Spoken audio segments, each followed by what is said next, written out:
Good morning. I've taken the last couple of days to think about something that somebody sent me today. Apparently, Vice President Vance was speaking at Turning Point USA, and an Indian lady got in his face.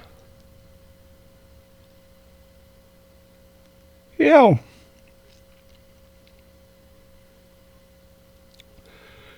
if you was to ask me if President Trump and Vice President Vance were doing the good jobs on MAGA, not on MAGA, on jobs,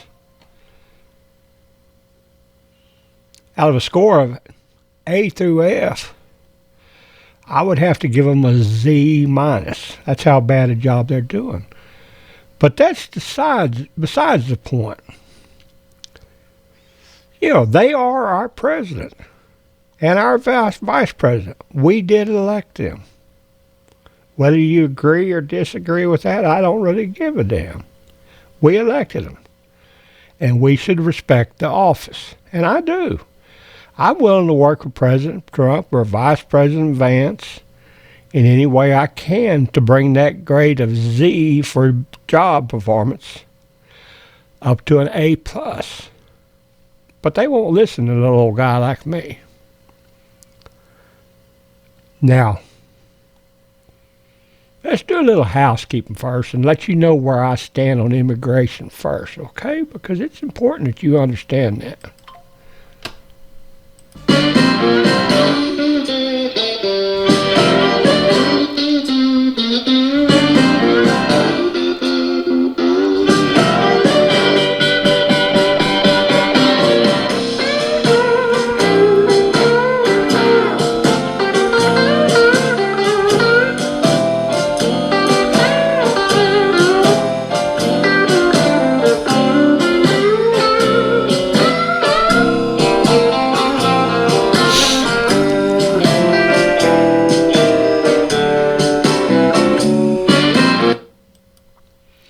Now, this little lady, apparently she's a student, and she was at a Turning Point USA event at the University of Mississippi. She questioned the Donald Trump administration's hard stance on stopping foreigners. She says, when you talk about too many immigrants here, when did you guys decide the number?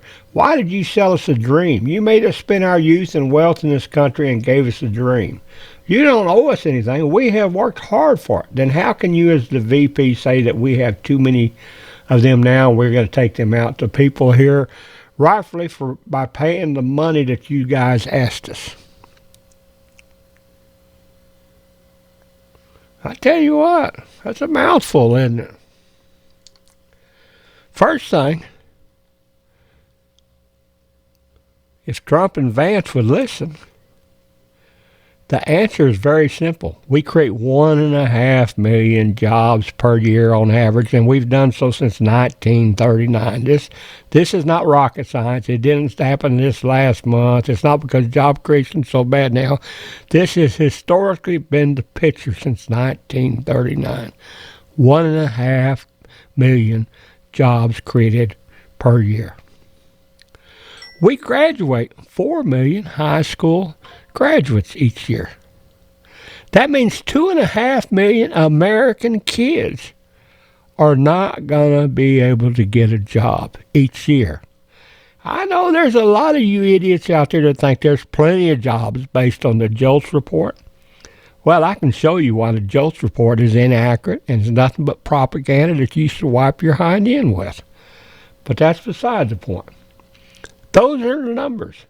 I don't really give a damn what this lady from India says. She spent her money coming over here?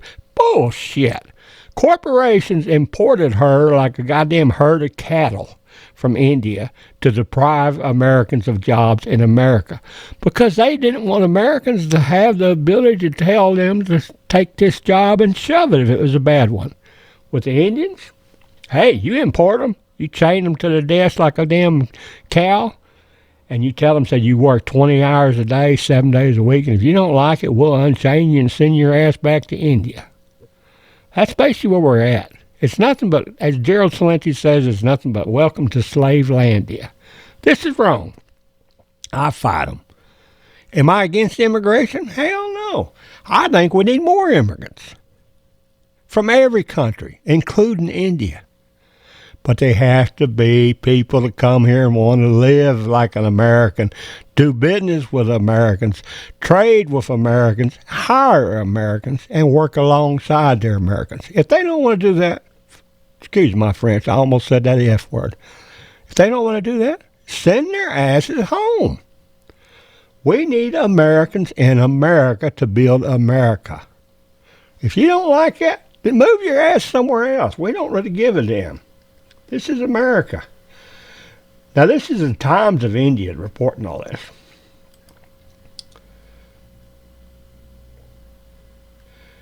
I'll try to remember to post the link here, because it's good. But the Times of India is saying, where did they say it up here? In the headlines? MAGA calls her delusional Hindu H-1B invader. She's not an invader. We invited her. We imported her. We paid for her. Might have been her. It might have been her family or whatever. It doesn't matter. We created her. And now she thinks we owe her. What about all the Americans like myself who did the same thing, invested in the American dream, spent our time and our money?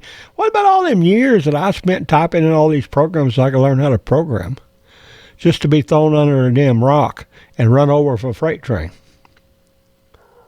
Is she any different than us? I don't think so. By God. And here's the sad thing. A lot of Americans don't understand this.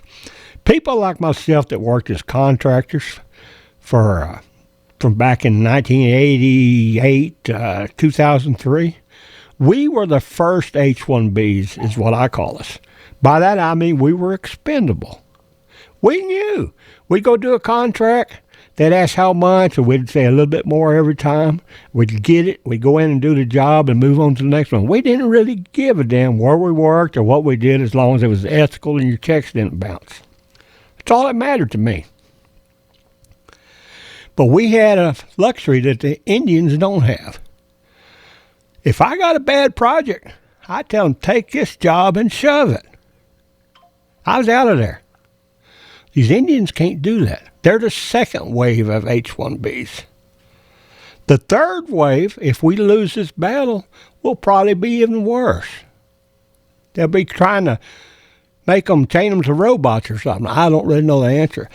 But excuse me. But I do know this. This lady right now, she's worn out her welcome. She's worn out her welcome for India, as far as I'm concerned. We have a history, and I do mean a long history, of all kinds of Indian companies discriminating against Americans in America. That's the reason I'm running for Senate. I don't really give a damn about being senator. Politicians destroyed my once bright future, just like they're destroying yours. And that's why I'm running. Enough is enough. Trump talks a lot, a big game. We're going to put Americans first. We do Americans first, everything we do.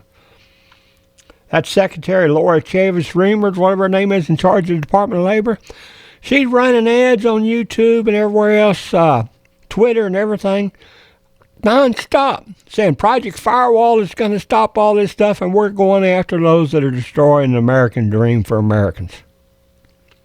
Problem is, when you dig into the data, you find that the Department of Labor has contracts with companies that supply them with H-1B workers.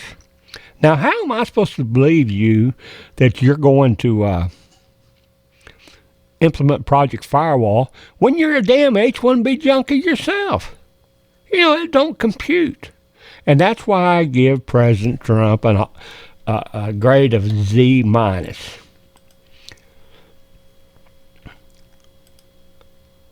Now, as always, I'd like to hear what you think about this.